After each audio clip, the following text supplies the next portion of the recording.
soutenir en participant à mon Tipeee. Le lien est dans la description de la vidéo. Oh, ce serait génial!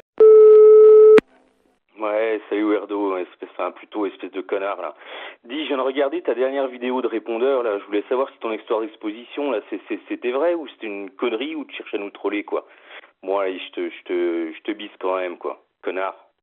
Eh ben Jean-Paul, merci pour ce message plein d'affection et d'amitié. Alors oui, concernant la précédente vidéo, je parlais d'une exposition qui allait être faite. Parce que oui, oui, Monsieur Werdo est un artiste.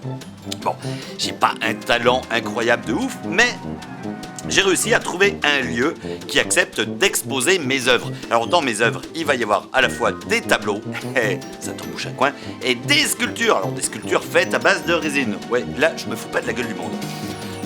Donc, à savoir, non, ce n'est pas une connerie. D'ailleurs, le lien est dans la description de cette vidéo, le lien de l'événement, parce que tu pourras retrouver toutes les informations sur Facebook. Alors, n'hésite pas à y aller et à t'inscrire sur l'événement et à venir, parce que ce soir-là, tu pourras me rencontrer. En fait, c'est un peu une sorte de meet-up, si tu veux. J'irai même un petit peu plus loin, parce que, à savoir, ce soir-là, j'aurai ma caméra. Parce que, en effet, oui, il va s'agir d'une exposition et pour être franc, c'est la toute première fois que j'expose quelque chose. Donc oui, je vais tourner un épisode sur cette exposition. Donc voilà, si tu as envie d'avoir ta bobine dans le prochain épisode de Monsieur Werdo, eh ben viens faire un tour. Bon ok, tu seras obligé de me payer une bière parce que quand même c'est la base. Mais viens faire un tour et puis ouais, ça va être génial. Coucou Monsieur Werdo, c'est encore moi. Alors, c'était pourquoi? Ah oui, c'est vrai, je m'étais posé une question et je me suis dit que j'étais sans doute très bien placé pour y répondre. Alors, actuellement, ça ne me pose pas encore beaucoup de problèmes, j'ai des rouflaquettes, mais encore pas très grandes. Mais quand on a une grande barbe, avec quoi on la peigne si on veut pas qu'il y ait trop de nœuds? Donc voilà, je m'étais posé cette question-là comme ça, même si pour l'instant je n'ai pas la même barbe que toi. Bon, ben sur ce, bisous, moi je vais retourner faire caca aussi. Voilà, bisous, on raccroche, je sais pas encore comment on raccroche là-dessus. Le bouton rouge, c'est le bouton rouge pour raccrocher. Ah, mais j'arrive toujours pas à comprendre comment les gens ne savent pas raccrocher sur un téléphone. C'est pas dur, il y a deux boutons, un bouton rouge, un bouton vert. Voilà, le vert en général c'est pour décrocher, le rouge c'est pour raccrocher, un petit peu comme les kickers, non rien à voir. Bref, c'est pas comme s'il y avait un bouton violet, un bleu, un mauve, un orange, un noir, un blanc, mais non, il y a deux boutons, donc tu raccroches avec le rouge. Voilà, je le dis pour les autres aussi, que vous sachiez comment raccrocher sur votre téléphone. Bref. Donc la question était au sujet de ma barbe. Oui, j'ai une barbe touffue et comment je fais pour la peigner? Et bien en fait, je la peigne pas. Parce que tu as deux types de barbe. Oui, alors ça c'est un truc que vous ne savez pas, il existe deux types de barbe. Il y a la barbe avec les poils droits. Donc ça c'est les barbes que tu arrives à voir, tu sais, les barbes bien carrées, bien taillées, etc.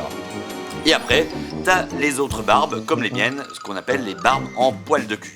Tu vois, la mienne, là, si par exemple je mets un truc dedans, tiens, on va prendre un stylo. Voilà, je mets mon Velleda à l'intérieur. Déjà, j'arrive pas à le faire. Putain, à le faire rentrer ici. Voilà, j'ai le Velleda et maintenant si je tire dessus, ça m'arrache la gueule. Voilà. Donc, pour ma part, si je mettais un peigne à l'intérieur, c'est mort, le peigne, je ne le sors plus. Oui, faut savoir que je suis crépu de la barbe. Alors là, on va essayer de prendre un poil de barbe. Là, je ne sais pas si on voit les poils. Est-ce qu'on arrive à voir les poils? Voilà, j'ai les poils crépus. Ouais, voilà. Oh putain, je me suis arraché beaucoup de poils quand même. Bref, quoi qu'il en soit, tout ça pour te dire que non, je ne me brosse pas la barbe. Et d'ailleurs, quand je vais chez le barbier, s'il y a un barbier qui essaye de me brosser la barbe, déjà, ça veut dire que c'est un branquignol, parce qu'il n'y connaît rien.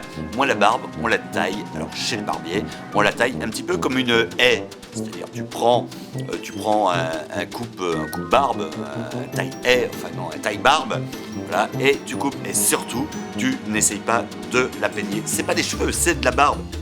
De surcroît, de la barbe frisée, ultra frisée. Moi, j'ai une question d'ailleurs pour tous les barbiers, là, les barbiers charlatans. Ouais, parce qu'il y en a un paquet. Parce que la barbe, c'est devenu à la mode, donc les barbiers se disent... Enfin, non, donc les coiffeurs se disent « Je vais devenir barbier, parce que c'est à la mode, il y a de la thune à se faire. » Non, vous êtes juste des gros crétins. Parce que, oui, la barbe, c'est quelque chose de spécifique, c'est pas des cheveux. Encore une fois, on ne passe pas le peigne dans une barbe crépue. Ok, voilà, je voulais le dire, c'est tout. Bonjour Monsieur Werdo, c'était juste pour vous demander, vu que vous êtes fanatique des tatouages, à quel âge on peut se faire tatouer sans la permission des parents ou avec la permission des parents, même les piercings s'il te plaît. Bisous, on t'adore, bisous. Alors des fois, j'ai l'impression que mon répondeur, c'est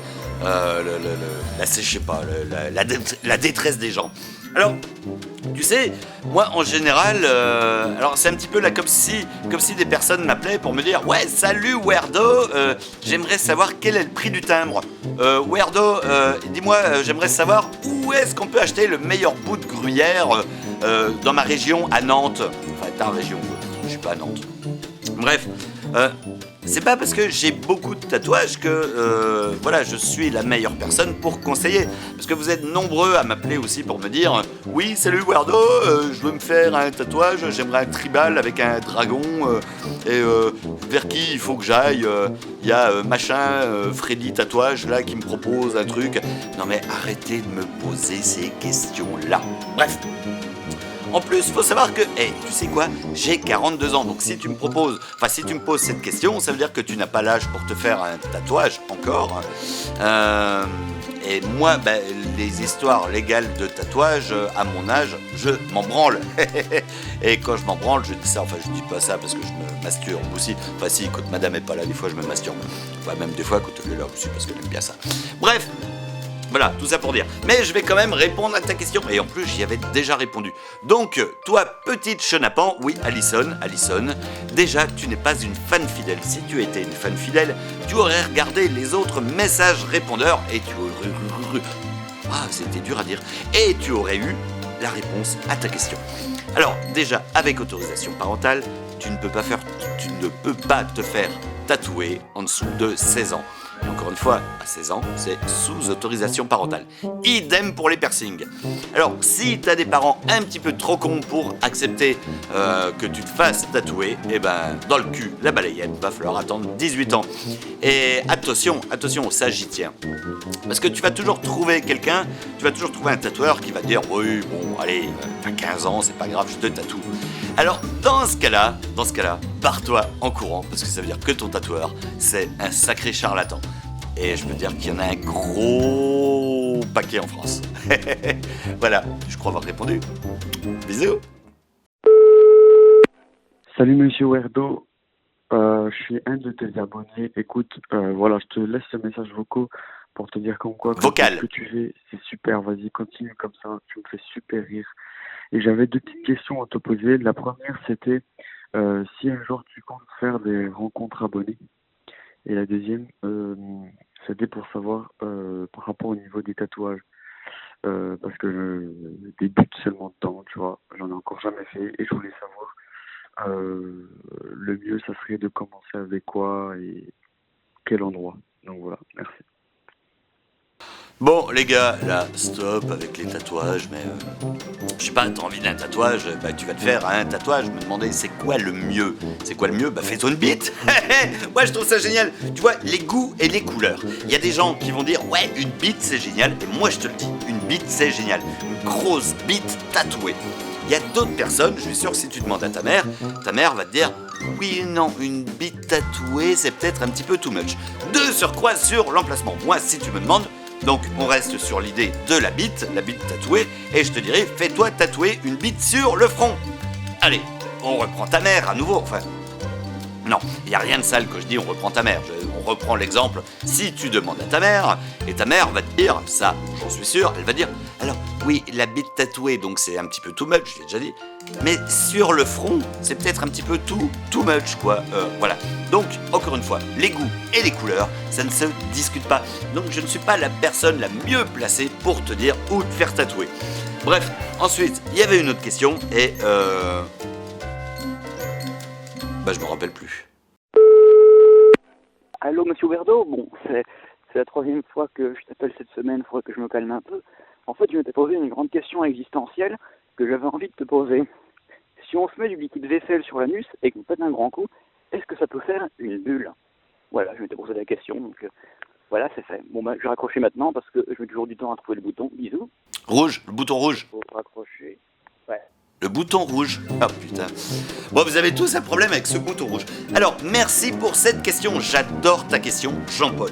Oui, parce que si tu mets du liquide vaisselle sur ton anus et que tu pètes, ça te fait une bulle. Alors là, il y a un petit plus, parce que tu vas me dire, oui, mais j'ai déjà vu des espèces de zadistes là, en bas de chez moi, en train de faire la manche et de faire des bulles avec du liquide vaisselle, et puis un petit bâton, et puis une corde, pour faire des grosses bulles.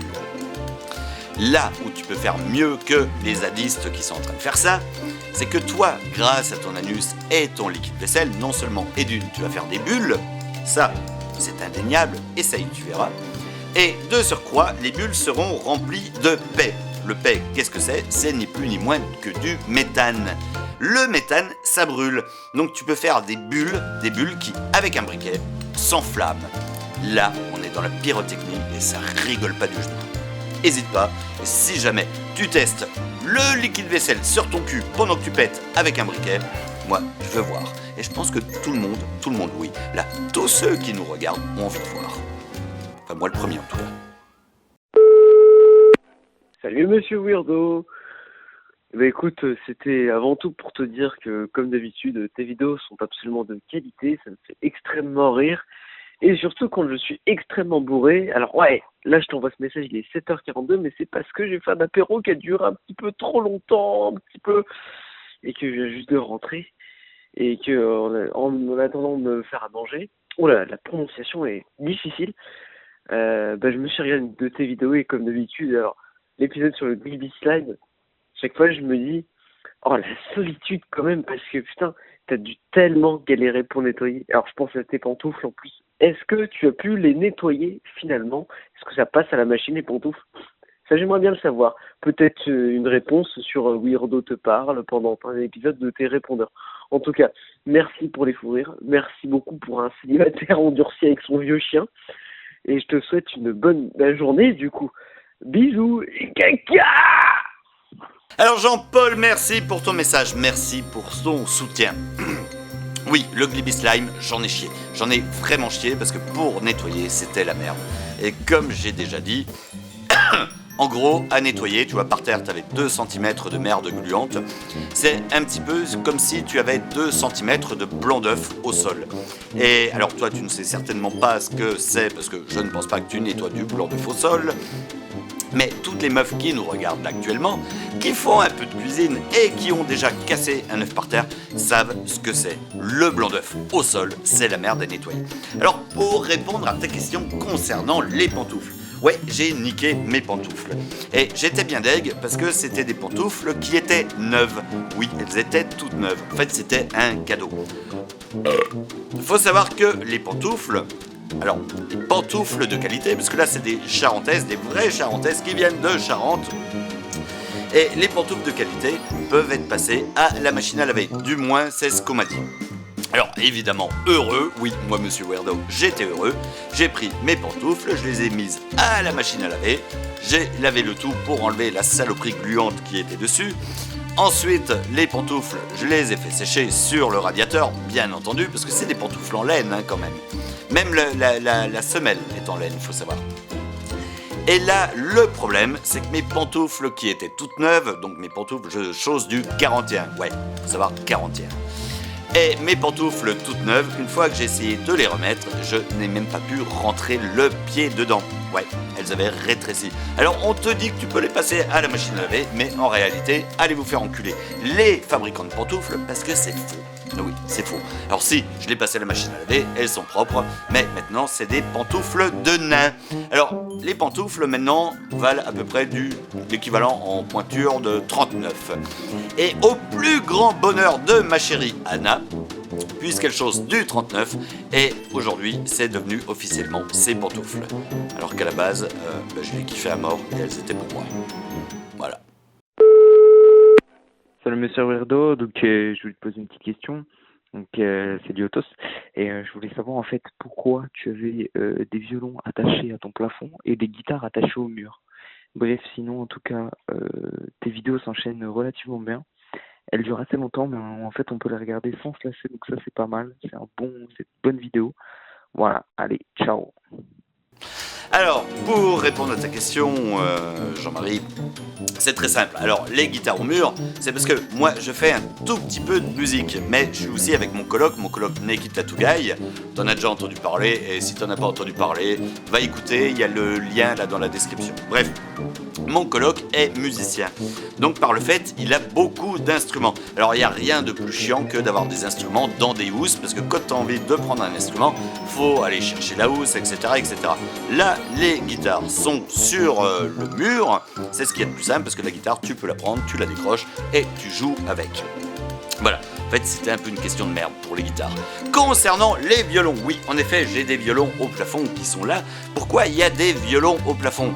C'est une question à la con ça aussi.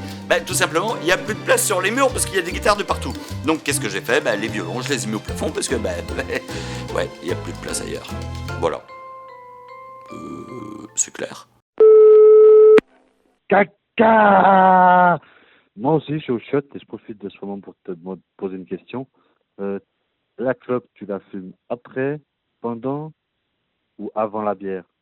Même chose pour la baise. Tu fumes la clope avant la baise, pendant la baise ou après la baise? Je me suis toujours posé cette question. Tu auras la solution. Allez, merci pour tes vidéos. Allez, ciao, bisous. Caca. Bisous Jean-Paul. Alors, pour répondre à tes questions, parce qu'il y en avait deux. Concernant la clope et la bière, on va commencer par ça. Alors, la clope et la bière, en général, j'aime bien fumer une clope avant la bière, pendant la bière, après la bière. Bref, tout le temps quand je bois de la bière. Ensuite, concernant l'amour, est-ce que je fume une clope avant l'amour, pendant l'amour, après l'amour? Alors, avant l'amour, oui, bien entendu, mais après, le problème, c'est que c'est une histoire de délai et de timing. Tu me dis ça, est-ce que je fume une clope 2 minutes avant l'amour, une demi-heure avant l'amour, 3 heures avant l'amour? Si c'est 3 heures avant l'amour, oui, en effet. Putain, pourquoi ça a sonné? Oui, donc, si c'est 3 heures avant l'amour, en effet, dans ce cas-là, on peut dire que je fume une clope. Pour te dire 30 secondes avant l'amour, alors ça peut arriver, mais le problème c'est que derrière, surtout quand tu es au lit avec une non-fumeuse, tu pues de la gueule. Voilà, tu pues de la gueule. Et si jamais, attention les enfants, coupez le son parce que là je vais être vulgaire, si jamais tu bouffes la chatte à ta meuf et que toi tu viens de fumer une clope, derrière sa chatte va puer de la gueule, enfin va puer la clope. Bref. Tiens, ouais, là je suis passé sur la chatte en fait, je me rends compte. Justement, juste pour dire, ouais, alors, avant l'amour, ouais, des fois. Pendant l'amour, j'ai déjà essayé. Ouais, j'ai déjà essayé. Le problème, c'est la cendre. Parce que, ouais, quand tu fais l'amour, tu te secoues sur le lit il bouge dans tous les sens. Et pendant que madame est en train de hurler de bonheur, comme ça, le problème, c'est que tu as la clope, la cendre qui grandit. Vu que le lit bouge, tu ne peux pas poser le cendrier sur le lit et tu te retrouves avec une cendre qui tombe. Et quand la cendre tombe sur la chatte de madame, ou à côté de sa chatte, mais qu'elle se roule dedans après, elle kiffe pas. Donc, en général, au niveau de l'amour, je fume ma clope après l'amour. Et encore, j'irai même un peu plus loin en disant, pas juste après l'amour, après les papouilles. Parce que ouais, une fois que t'as fait l'amour, tu fais des papouilles, parce que sinon madame, elle va dire, oui, tu m'as pas fait de papouilles. Donc, tu fais les papouilles et ensuite, tu fumes ta clope. Ouais. Oui, bonjour, monsieur Gardo. Ici Noam, je me demandais si ton piercing sur le sexe ne t'empêchait pas de copuler avec une femelle ou un mâle, si tu choisis. Mais après, je me demandais si ça t'empêchait pas de copuler et si ça pouvait te faire mal ou faire mal à ton partenaire. Sinon, continue comme ça, j'attends ta vidéo. Bisous. Alors, Solange, merci pour ta question. Alors déjà, si tu étais une abonnée fidèle, tu saurais que c'est une partenaire. Voilà, qui s'appelle Anna, j'en ai déjà parlé, bref. Alors, au niveau du piercing que j'ai sur le bout de la bite, est-ce que ça fait mal? Alors, pour moi, non, ça ne fait pas mal, c'est du bonheur. Du bonheur en barre. Faut savoir que là, actuellement, j'ai un piercing qui s'appelle un apadravia.